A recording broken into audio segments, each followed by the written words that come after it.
Pero ¿en qué momento ya viene ese llamado para la obra misionera, para que usted vaya y se encargue de atender ya un campo misionero?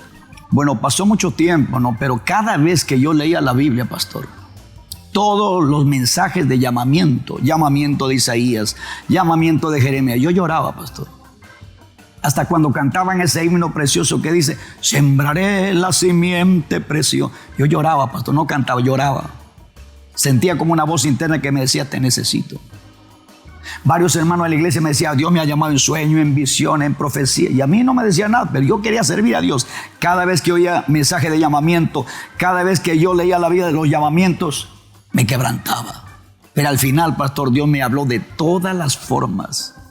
O sea, usted estaba experimentando lo que experimentó el profeta Jeremías, ese fuego interno que no, porque Jeremías, por la presión, el castigo, la persecución que tuvo, un día le dijo a Dios, ¿no? Un grande hombre de un profeta, le dijo, ya no voy a hablar de ti, pero el fuego que está dentro de mí no me deja, tengo que seguir hablando, tengo que seguir predicando, ¿no? Eso es lo que pasó con usted, ese fuego que estaba metido, aunque quizás no escuchó directamente algo de su, ¿no? Pero estaba ahí el deseo de querer servirle a Dios. Así es, pastor. ¿En qué momento usted sale ya de la capital para ir a trabajar en el campo misionero, a provincia? Porque sé que usted ha estado por muchos lugares. Yo llego a la obra del movimiento, es a través de Radio El Pacífico, escuchando el mensaje del pastor Ortiz. El año 82. Le escribí al pastor Ortiz, me enviaba la revista Impacto y a través de la revista Impacto me enteré que la obra del movimiento estaba acá, en Lima. Entonces vine para estudiar el primer instituto bíblico del año 85. Durante un mes estuve el pastor Ortiz, pero qué cultos tremendos, lleno de la gloria de Dios. Entonces yo volví a la iglesia donde estaba, surgieron ciertas situaciones porque pensaban que era otra doctrina y al final, cansado de todo eso, yo le dije, Señor, dime, ¿dónde quieres que yo congregue? O sea, usted iba buscando dónde congregar. Claro, dónde congregar. Hasta que al final me puse a ayunar 3 días. Le dije, Señor, dime dónde quiere que congregue. Ahí lo sueño al pastor Rodolfo, en la entrada del templo, que me decía, hijo, bienvenido a la casa de Dios. Así que a fines del 86, pastor, me viene definitivo a la obra del Movimiento Misionero Mundial, porque estaba ahí en las Asambleas de Dios, ahí donde fui bautizado y también recibí la promesa ahí. Y a partir del 88-89 me dio el privilegio de dar la doctrina el 28 de julio. ¿No? Y ahí estuve. Y en las noches haciendo aire libre, campañas en las diferentes congregaciones que había.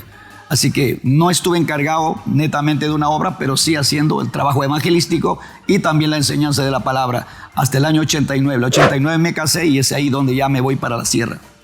¿Para qué parte de la sierra salió? A la Pampa de Corongo. Cuéntanos, ¿cómo Esa fue? es la tierra de mi esposa, ¿no? Para mí la Pampa de Corongo pues es el paraíso, ¿no? Porque hay de todo, hay frutas, el clima es agradable, es tremendo la Pampa de Corongo. Para mí decía, esta es la tierra prometida. La Pampa de Corongo, pastor, ¿a qué distancia de la capital se encuentra? Llega a Chimbote, se va a Santa, se va al borde del río y luego cruza un pequeño cerro y baja. 1700 de altura. Es un clima agradable. Cuando usted llega a la Pampa de Corongo a hacer la obra del Señor, ¿ya teníamos iglesia o usted estaba yendo a apertura? Mira, cuando yo me caso en la Pampa de Corongo, el pastor Rodolfo fue a predicar la palabra. Y la gente quedaron impactados con esa palabra. Y mi suegro, que ya está en la presencia de Dios, un hombre de Dios, yo aprendí mucho de él. Él formó un grupo en la casa, predicando, testificando. Y luego llamó al pastor Rodolfo, pastor, manden a alguien allá porque hay un grupo que yo estoy formado, que están escuchando la palabra. Es ahí donde yo me voy para allá también, a la Pampa de Corongo. Y estuve a cargo de ese grupo ahí más o menos un año, pastor. No, en ese año que estuve ahí, pues surgieron ciertas situaciones, ¿no? Que eso impidió de que yo siga en la Pampa de Corongo. ¿Cuánto tiempo estuvo usted, pastor, en la Pampa de Corongo? Un año aproximadamente. Predicando el Evangelio. Predicando. Ya la estaba palabra. con su esposa. Ya estaba casado, mi hija mayor nació aquí en Lima, mi hijo Elías fue el que nació en la Pampa de Corongo. Porque a veces como personas nosotros queremos, bueno, cada uno tiene su gusto, ¿no? Yo decía, Señor, dame un hijo varón, por favor. Y el Señor me da un sueño donde lo sueño a mi hijo Elías. Tenía como 8 años y escucho una voz del cielo que me dice, este es tu hijo.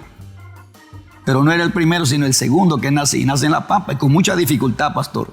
Mi esposa estuvo ya al borde de la muerte porque no había un enfermero que lo atienda, no había médico, llorando, clamando a Dios. Ahí con mi esposa, mi suegro, mi suegra, un hombres que conocieron a Dios y en plena oración nace el niño.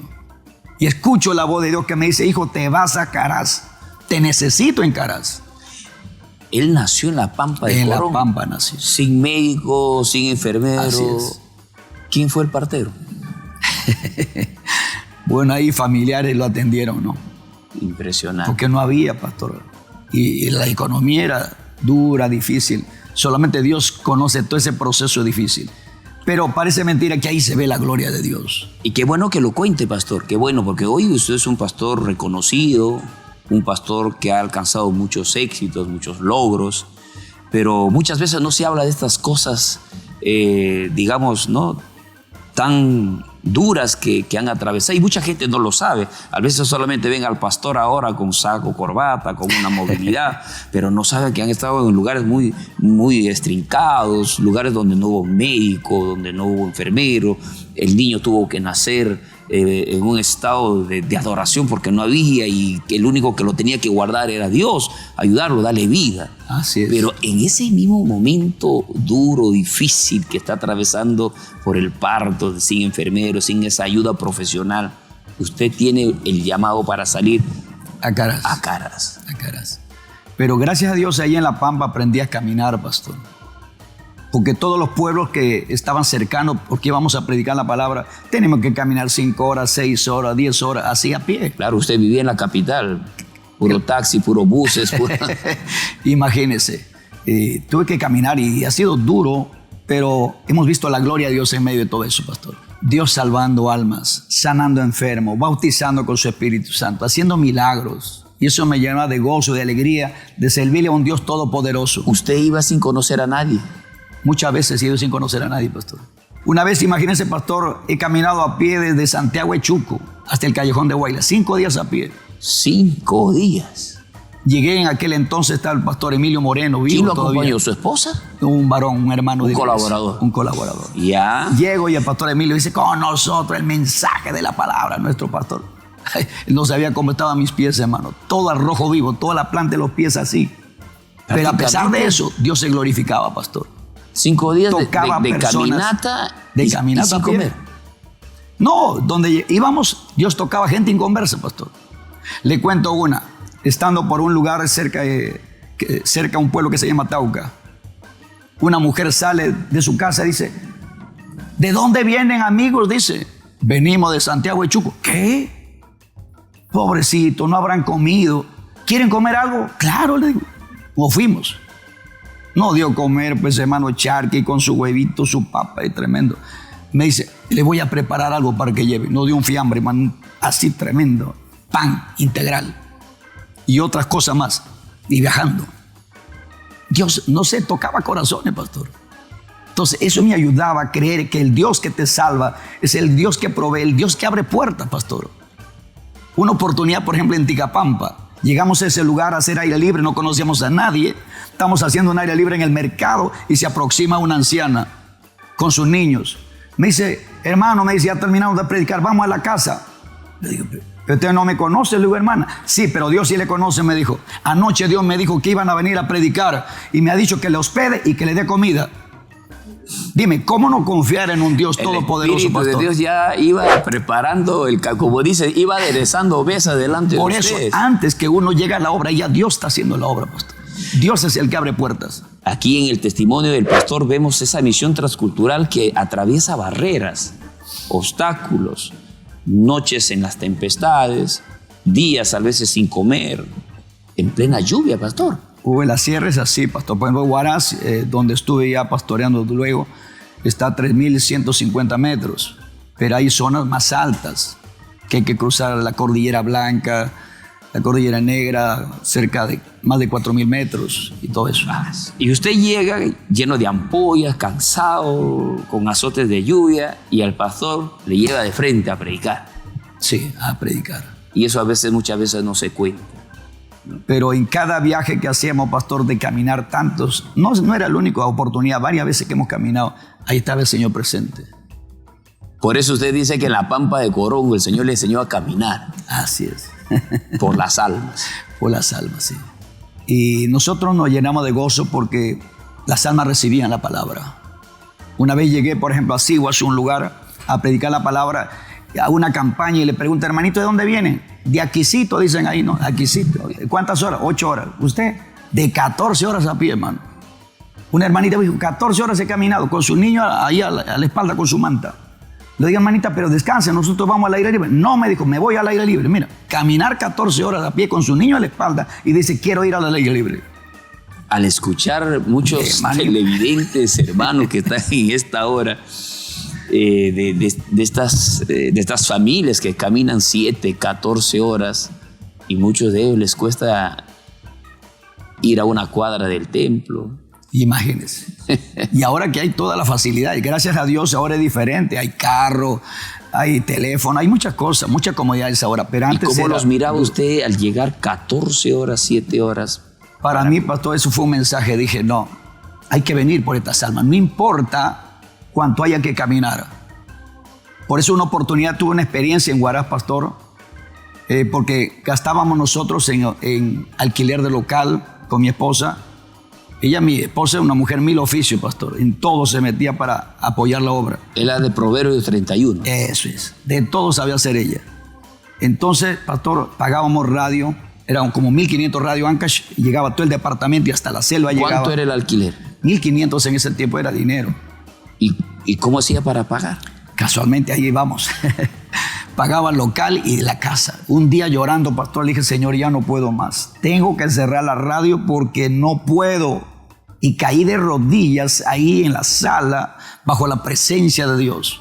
Y escuché una voz que me dijo, hijo, ese programa no es tuyo. Ese programa es mío. Tú no sabes las almas que están en las alturas donde no llega un pastor. Ese mensaje los edifica y tú quieres quitarle su alimento. ¿Quieres quitarlo, su comida de ellos?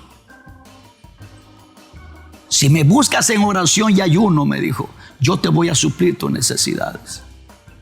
Y yo llorando me levanté, amén. Dije, voy a seguir adelante. Y en esos días sucedió un milagro, pastor.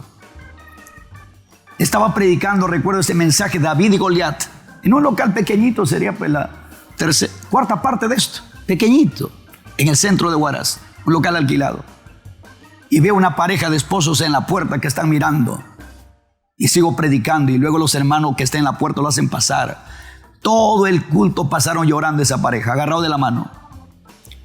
Terminó, pasaron adelante llorando los dos. Terminó el mensaje y el Señor me dice, dale parte que testifiquen. Así nomás no damos parte, pero escuché esa voz. Le dieron el micrófono ahí a la banca y ese hombre volteó. Dijo, hermanos, este era mi último viaje de matrimonio con mi esposa. Nos íbamos a separar para siempre. Pero algo me trajo por la puerta. Escuchar este mensaje, he decidido seguir con mi esposa juntos. Oye, hermano, para mí me llenó de gozo. Y luego, ¿sabe lo que me dice? ¿Por qué usted tiene un local tan pequeño? Me exhortó. Usted necesita un local grande para el mensaje de la palabra. Yo dije, hermano, es que ya le invito a la pollería. Así nomás no comemos pollo en ese tiempo, pastor. Tiempo de las vacas flacas. Tenemos que comer mote, tenemos que comer machua, tenemos que comer tocos, todo eso. Pero con gozo, con alegría. Y todas esas comidas de la machua, el toco, ¿usted lo aprendió allá? Porque... Mire, pastor, una vez fui a la altura y me dieron tocos, fue un tazón. Y bueno, olía fuerte, pastor. Y la verdad, el tocos tiene un olor nauseabundo, ¿no? Un olor nauseabundo. Y para no oler mucho de frente le tomé. Y de adentro salió una chica, una hermanita, agarró el tazón y escuché que dijo, lo gustó al pastor. Ya lo acabó rápido. De nuevo otro tazón. No sabía que estaba ahí. Oye, hermano. Pero después me acostumbré. Hasta ahora estoy buscando tocos aquí en Lima. ¿Por qué? Porque es saludable, pastor.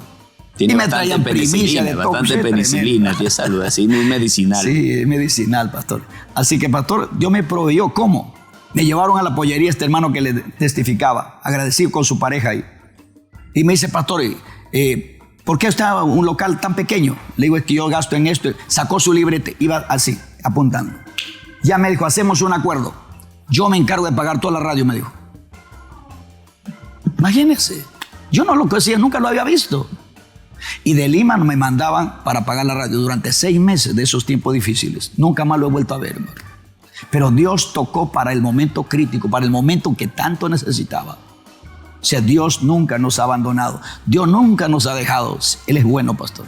¿Cómo Dios se encarga de usar personas, ¿no?, para poder suplir toda la necesidad que se tiene que usar, ¿no?, herramientas para llevar el mensaje de salvación? Pero importante la fe, lo importante de creerle a Dios. Yo veo en usted que usted en ningún momento le puso límites a Dios, ¿no? Sí, es que Dios me habló de tantas formas, pastor, al final, en sueño, en visiones, en profecía, de todas las formas, de tal manera que estoy seguro que Dios me ha llamado. Y en toda esta travesía visionera, ¿hubo algún momento que usted pasó por un momento, digamos, como dice la Biblia, por el valle de sombra y de muerte? Sí, pastor. Momentos duros, problemas económicos, problemas de salud, muchos, pastor. ¿Y qué pasaba por su mente en ese valle? ¿No pasó de repente de decir, ¿qué hago? Mejor ya dejo esto. No, nunca hubo eso, pastor. El libro de Job ha sido mi inspiración, pastor. La crisis más terrible que encontramos en toda la Biblia. Mira, Job, todo lo que pasó. Para mí es Job, ese libro es tremendo. Cuando le dice a Dios, aunque tú me matares, en ti confiaré. Es un versículo tremendo. Cualquier religioso no dice eso. Tiene que estar bien convertido para decir eso. Me aferré a Dios y gracias a Dios. A veces nosotros criticamos a los hermanos de la iglesia. Este hermano es frío, no viene al culto. ¿Sabe que una vez en Guará estaba pasando luchas fuertes en una oportunidad? Y estaba desalentado, me fui al mercado, no sabía qué hacer. Y lo encuentro a este hermanito que no venía al culto, venía una vez al mes. Y se para delante de mí y me dice, no suelte la espada, siervo. Dios está contigo. ¿Sabe qué, pastor? Ya no compré nada, volví al templo a llorar. Dije, Señor, ¿cómo tú a este hermano que en el culto viene lo estás usando para hablarme?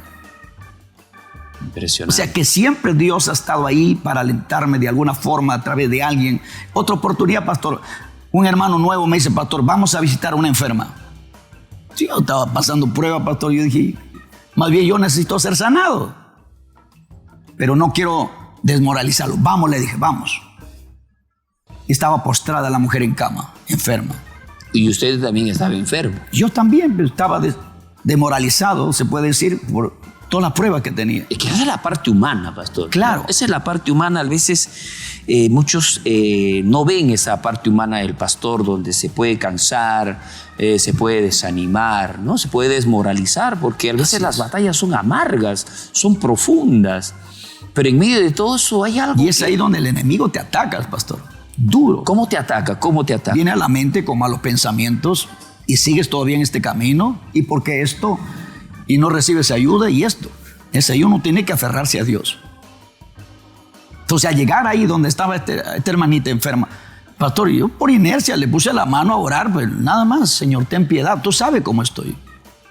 Y esta anciana, estando en la cama, se sacude. ¿Qué? Y empieza a llorar y empieza a hablar en lengua, pastor. Más bien yo fui edificado por esa mujer. Empieza a hablar en lenguas, empieza a llorar, empieza a profetizar, pastor. Y me dice, hijo mío, ella no sabía lo que estaba pasando. ¿Por qué estás triste? ¿Por qué estás desanimado? Yo estoy contigo. Gózate, alégrate, porque lo que yo te he prometido lo voy a cumplir. Oye, hermano. Es el Dios de la promesa. Por eso es que yo, cuando voy a las campañas, a los hermanos, le hablo de mi experiencia, porque he vivido, he pasado esos momentos, y ellos se están ahogando en un vaso de agua, teniendo un Dios real, que en medio de las pruebas es donde Dios se manifiesta, se glorifica, para sanar, para bautizar, para derramar de su espíritu. Es ahí donde se ve la gloria de Dios, pastor.